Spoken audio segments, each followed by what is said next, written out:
Hello friends, chase the goal के इस online platform पे आपका स्वागत है।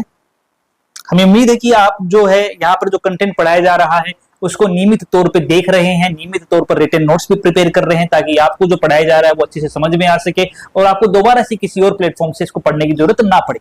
जो भी आपको पढ़ाया जा रहा है वो एक अच्छे लेवल से पढ़ाया जा रहा है और इसके अंदर कोशिश की जा रही है कि आपकी बेस या नींव जो है उसको मजबूत किया जाए ताकि उस पर एक अच्छी बिल्डिंग जो है वो आसानी से बनाई जा सके। तो हमने अपनी लास्ट क्लास जो थी उस लास्ट क्लास में क्या डिस्कस किया था? लास्ट क्लास के अंदर हम डिस्कस कर रहे थे अंतर्जात एवं बहिर्जात बलों के कारण, अंतर्जात एवं बहिर्जात बलों को, और हमने ये भी बता दिया था आपको कि अंतर्जात बल जो है और बहिर्जात बल हैं, इन बलों के कारण से जो भूस्थलाकृतियां बनती हैं, जो भू आकृतियां बनती हैं, ये भू आकृतियां कितने प्रकार की होती हैं, कौन सी सबसे पहले बनती है, कौन सी सबसे अंत में बनती है और किस प्रकार से ये बल उन भू आकृतियों के अंदर बदलाव करने का काम करते हैं। हम अपनी लास्ट क्लास के अंदर अंतर्जात बलों को डिस्कस कर रहे थे। हमने क्या बात की थी? हमने ये बात बताई थी आपको कि अंतर्जात बल कुछ ऐसा नया स्पेसिफिक नहीं है। अंतर्जात बल जो है वो कहां से डेवलप होते हैं? देखो, कोई भी चीज डेवलप होगी जब वहां पर ऊर्जा होगी। ऊर्जा कई रूप में हो सकती है, जैसे काइनेटिक ऊर्जा या गतिज ऊर्जा हो सकती है, स्टैटिक प्रोसेस यानी कि आपकी जो स्टैटिक एनर्जी स्थैतिक ऊर्जा भी होती है, उसी प्रकार से आपकी एक तापीय ऊर्जा भी होती है।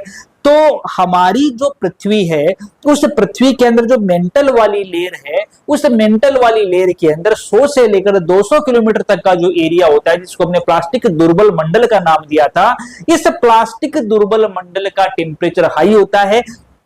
नॉर्मली क्या होता है कि जैसे जैसे हम सतह से गहराई की ओर जाते हैं तापमान में क्या होती है? वृद्धि होती जाती है। क्या होता है? हम पहले अंतर्जात बल की बात कर रहे हैं तो हम एक बार बहिर्जात बल को इरेज कर लेते हैं ताकि आप कंफ्यूज ना हो, ठीक है।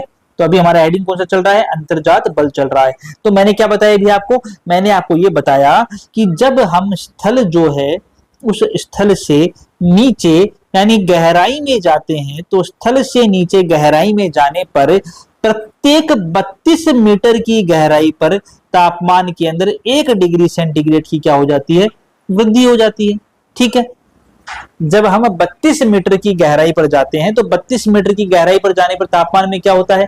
तापमान में वृद्धि होती है, ठीक है। अब जो हमारी मेंटल वाली लेयर है, अगर हम उस मेंटल वाली लेयर की बात करें तो मेंटल वाली लेयर जो है वो कहां से कहां तक? 33 किलोमीटर की सरफेस से लेकर के 2900 किलोमीटर की गहराई तक। कहां से कहां तक बताई थी आपने? अगर आपने वो लेक्चर नहीं देखा है तो आप पृथ्वी की आंतरिक संरचना वाले भाग से जाकर वो लेक्चर देख सकते हैं, आपको समझने में आसानी होगी कि मेंटल क्या होता है, भूपटल क्या होता है और आपके जो केंद्र वाला पोर्शन है वो क्या होता है और इनकी कितनी कितनी गहराई होती है, क्या क्या इनकी डेंसिटी है, क्या क्या इनका घनत्व होता है।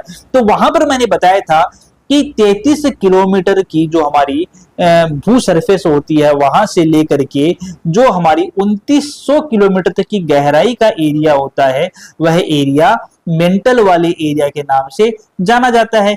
इस मेंटल वाले एरिया में जब हम सरफेस से 33 किलोमीटर के नीचे की ओर चलते हैं तो यहाँ पर 100 से लेकर के 200 किलोमीटर डिस्टेंस पर एक एरिया आता है। वह एरिया कौन सी अवस्था में होता है? वह एरिया अर्ध तरल अवस्था के अंदर पाया जाता है और वह अर्ध तरल अवस्था वाला एरिया जो है उसी को हमने क्या नाम दिया था? उसी को हमने प्लास्टिक दुर्बल मंडल नाम दिया था। माफ कीजिएगा, इसको सही से लिख लेते हैं। इसी को हमने क्या नाम दिया था? इसी को हमने प्लास्टिक दुर्बल मंडल के नाम से जाना था। क्या था वो? प्लास्टिक दुर्बल मंडल, ठीक है। उसी को प्लास्टिक दुर्बल मंडल कहा था। और जो प्लास्टिक दुर्बल मंडल है ये अत्यधिक गर्म होगा क्योंकि 32 मीटर की गहराई पर ही तापमान में जब 1 डिग्री सेंटीग्रेड की वृद्धि हो जाएगी तो यहां पर तो हम बहुत गहराई पर जा रहे हैं और अत्यधिक तापमान के बढ़ोतरी होने के कारण से यह प्लास्टिक दुर्बल मंडल अर्ध तरल अवस्था में पाया जाता है। और अर्ध तरल अवस्था में पाए जाने के कारण से जो यहाँ पर चट्टाने होंगी, चूंकि टेम्परेचर क्या है? चूंकि टेम्परेचर ज्यादा है इसलिए चट्टाने जो होंगी वो चट्टाने क्या होंगी? वो चट्टाने यहाँ पर पिघली हुई अवस्था में पाई जाएंगी और बढ़े हुए टेम्परेचर के कारण से जो यहाँ पर एनर्जी डेवलप होगी उस एनर्जी को हम क्या बोलेंगे? चूंकि तापमान के कारण से एनर्जी डेवलप हुई है इसलिए इस एनर्जी को तापीय ऊर्जा जो है उस तापीय ऊर्जा के नाम से जाना जाएगा। क्लियर हो रहा है इतना? ठीक है।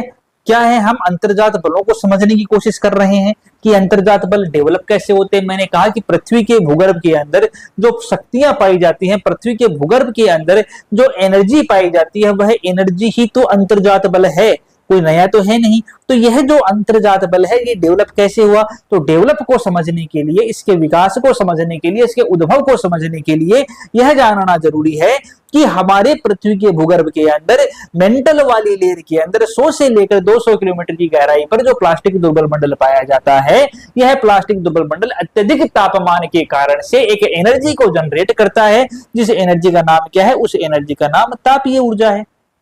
ठीक है। अब यह तापीय ऊर्जा क्या करेगी? यह तापीय ऊर्जा, जहां से यह तापीय ऊर्जा निकलती है, जिन जिन एरिया से यह तापीय ऊर्जा निकलती है, उन एरिया को हॉट स्पॉट जोन के नाम से जाना जाता है। जिन जिन एरिया से क्या होता है? जिन जिन एरिया से यह तापीय ऊर्जा निकलती है, उन एरिया को क्या बोलते हैं? उन एरियाज को हॉट स्पॉट जोन के नाम से जाना जाता है। क्लियर है इतना? उनको किस नाम से जानते हैं? उनको हम हॉट स्पॉट जोन के नाम से जानते हैं। इतना क्लियर है? तो अब एक डायग्रामेटिक रिप्रेजेंटेशन से समझेंगे कि किस प्रकार से भू-आकृतियां जो हैं वो भू-आकृतियों का निर्माण होगा। ठीक है। एक नया पेज लेते हैं। ठीक है।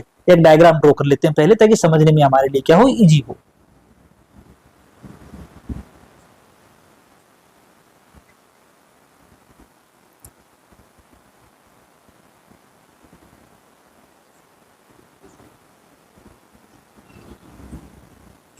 ठीक है। ये जो मैंने बनाया है ये क्या है? ये सरफेस है, आपकी सतह का एरिया हो गया। ठीक है। ये वाला जो एरिया है ये आपका 100 किलोमीटर से लेकर के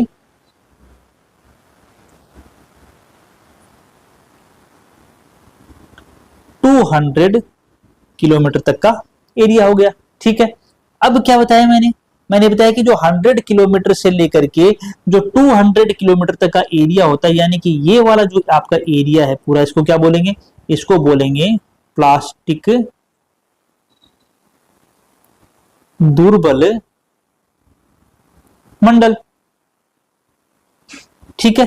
ये वाला जो ऊपर का एरिया हो गया हमारा, ये वाला, इसको हम क्या बोलते हैं? ये हमारा स्थल मंडल है। स्थल मंडल। तो ये हमारा स्थल मंडल हो गया। नीचे वाला एरिया हमारा प्लास्टिक दुर्बल मंडल हो गया। अब इस प्लास्टिक दुर्बल मंडल में क्या है? जब हम ऊपर से नीचे की ओर आ रहे हैं, जब हम ऊपर से नीचे की, तो ऊपर वाली सरफेस तो क्या है? ठोस अवस्था के अंदर है। नीचे जब आएंगे तो ये वाली अवस्था क्या मिलेगी हमें? अर्ध तरल अवस्था मिलेगी। कारण हमने क्या बताया? कारण हमने यही बताया कि जब हम सरफेस से नीचे आएंगे तो टेम्परेचर में वृद्धि पाई जाएगी, क्योंकि प्रत्येक 32 मीटर की गहराई पर तापमान में 1 डिग्री सेंटीग्रेड की क्या हो जाती है? वृद्धि हो जाती है। इतना क्लियर है? तो जब हम सरफेस यानी कि स्थल मंडल या लिथोस्फीयर से पृथ्वी के अंदर की ओर मूव कर रहे हैं, तो उस मूवमेंट के दौरान 100 से 200 किलोमीटर की जो डिस्टेंस आ रही है, वहां पर प्लास्टिक दुर्बल मंडल, जो कि एक अर्ध तरल अवस्था में पाया जाता है, वो प्रेजेंट होता है। अभी इस प्लास्टिक दुर्बल मंडल का तापमान क्या है? हाई है। तो जब तापमान हाई होगा तो उस तापमान के हाई होने के कारण से क्या होगा? उस तापमान के हाई होने के कारण से वहां से तापीय ऊर्जा तरंगे निकलेंगी। क्या निकलेंगी? तापीय ऊर्जा तरंगे निकलेंगे। मान लो कि ये वाला एरिया जो है यहाँ से क्या निकल रही है? तापीय ऊर्जा तरंगे निकल रही हैं। ये वाला एरिया जो है यहाँ से क्या निकल रही है? यहाँ से भी आपकी तापीय ऊर्जा तरंगे निकल रही हैं। तो लिख सकते हैं यहाँ पे, यहाँ से क्या निकल रही है? तापीय ऊर्जा तरंग निकल रही है। यहां से क्या निकल रही है? तापीय ऊर्जा तरंग निकल रही है। ये पूरा एरिया कौन सा है? ये प्लास्टिक दुर्बल मंडल का एरिया है। ठीक है। अब जब तापीय ऊर्जा तरंगे निकलेंगी तो प्लेट विवर्तनिक सिद्धांत ये कहता है कि हमारी पृथ्वी जो है वो अनेक प्लेटों से मिलकर के बनी हुई है। ठीक है। प्लेट विवर्तनिक सिद्धांत के हिसाब से पृथ्वी प्लेटों से मिलकर के बनी हुई है। तो हमारी जो स्थलाकृति है, इस स्थलाकृति में भी क्या होगा? हमारी जो स्थलाकृति है, इस स्थलाकृति में भी क्या होगा? इस स्थलाकृति के अंदर भी कई प्लेटें पाई जाएंगी। जैसे एक प्लेट आपकी मान लो यहाँ प्रेजेंट है, माफ कीजिएगा ब्लैक से लेना है हमें। एक प्लेट मान लो आपकी ये प्रेजेंट है, एक प्लेट मान लो आपकी यहाँ प्रेजेंट है, एक प्लेट मान लो आपकी यहाँ प्रेजेंट है। ठीक है, हम प्लेट विवर्तन के सिद्धांत पढ़ेंगे आगे। ठीक है, तो अब जो तापीय ऊर्जा तरंगे निकलेंगी वो क्या होंगी, यहां से ऊपर जाएंगी, ऊपर जाकर क्या होंगी, वो इस प्लेट से टकराएंगी। जब इस प्लेट से टकराएंगी तो इस प्लेट में क्या होगा, विखंडन होगा। क्योंकि जब नीचे से क्या होता है, ज्वालामुखी क्या होता है कि जब ज्वालामुखी का उद्गार निकलता है तो वो अपने ऊपर स्थित सारी की सारी चीजों को तोड़ता है, यानी कि विखंडित ही तो करता है। तो जब अब हमारी पृथ्वी के अंदर जो प्रेजेंट प्लास्टिक दुर्बल मंडल अति तापमान वाला है, तो जब यहां से तापीय ऊर्जा तरंगे निकलेंगी तो जो प्लेट इसके ऊपर स्थित है उसमें क्या होगा, विखंडन होगा। तो उस विखंडन के फलस्वरूप प्लेटें क्या होंगी, प्लेटें जो हैं वो ऐसे मूव करेंगी। ठीक है, प्लेट किधर मूव कर रही है, दोनों साइड। किस कारण से मूव कर रही हैं, ये विखंडन के कारण से मूव कर रही हैं। ठीक है, यहां से जो तापीय ऊर्जा निकलेंगी ये वाली, ये भी ऊपर की ओर जाएंगी, और जब ये ऊपर की ओर जाएंगी तो ये कहां टकराएंगी, ये इस वाली प्लेट पे टकराएंगी, और इस वाली प्लेट पे जब टकराएंगी तो इस वाली प्लेट में क्या होगा, इस वाली प्लेट के अंदर भी विखंडन होगा, और ये प्लेट भी क्या होगी, या तो इधर या इधर मूव कर जाएगी। क्लियर है, या टूट कर मूव कर सकती है। अब जो बीच वाली प्लेट है, जो बीच वाली प्लेट है, उस बीच वाली प्लेट पे क्या होगा, उस बीच वाली प्लेट पे इधर वाली प्लेट भी प्रेशर डाल रही है और इधर वाली प्लेट भी प्रेशर डाल रही है। तो इसको क्या बोलते हैं, इसको बोलते हैं संपीड़न। तो अब आप समझिए कि तापीय ऊर्जा के कारण से जो प्लेट विखंडित हो रही है, आपकी ये वाली प्लेट और आपकी ये वाली प्लेट विखंडित हो रही हैं, तो ये प्लेटें क्या होंगी, अपने साइड बाय साइड खिसकेंगी। तो जब ये प्लेटें साइड बाय साइड खिसकेंगी तो यहां पर क्या होगा, यहां पर आपका धसान होगा। समझ रहे हो आप, यहां पर क्या होगा, यहां पर धसान होगा, और जो यहां भी क्या होगा, यहां भी धसान हो जाएगा। और जो प्लेट आपकी संपीड़न वाली प्लेट है उस पे क्या पड़ रहा है, प्रेशर पड़ रहा है दोनों साइड की प्लेट से, तो उस प्लेट में क्या हो जाएगा, उस प्लेट के अंदर आपका उत्थान हो जाएगा। उस प्लेट में क्या होगा, उस प्लेट में उत्थान होगा, और जिस प्लेट में उत्थान होगा वह प्लेट क्या बना सकती है, पर्वत का निर्माण भी कर सकती है। तो उत्थान के लिए जिम्मेदार संपीड़न है और धसान के लिए जिम्मेदार विखंडन है। और अंतर्जात बलों ने क्या किया, अंतर्जात बलों के, और जब ये प्लेटें सरकेंगी तो भू संचलन होगा या नहीं होगा, पृथ्वी के ऊपर मूवमेंट पाया जाएगा, और जब भू संचलन होगा वही भूकंप के रूप में नजर आता है हमें। तो पृथ्वी के अंदर जो अंतर्जात बल है वो तापीय ऊर्जा तरंगों के कारण से डेवलप हुआ।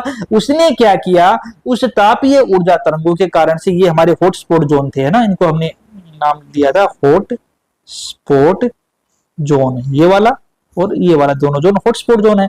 तो हॉटस्पॉट जोन से निकलने वाली तापीय ऊर्जा तरंगों ने हमारी पृथ्वी के ऊपर जो प्लेटें प्रेजेंट थी स्थलाकृति में, उनमें कहीं पर विखंडन किया, कहीं पर संपीड़न किया। विखंडन वाली प्लेटें जो हैं उन्होंने क्या किया, धसान का निर्माण किया, और संपीड़न वाली प्लेटों ने उत्थान का निर्माण किया। इस प्रकार से हमारी पृथ्वी के ऊपर प्रेजेंट स्थलाकृतियों के अंदर बदलाव अंतर्जात बलों के कारण से देखने को मिलता है। आज की क्लास में हम इतना ही करेंगे।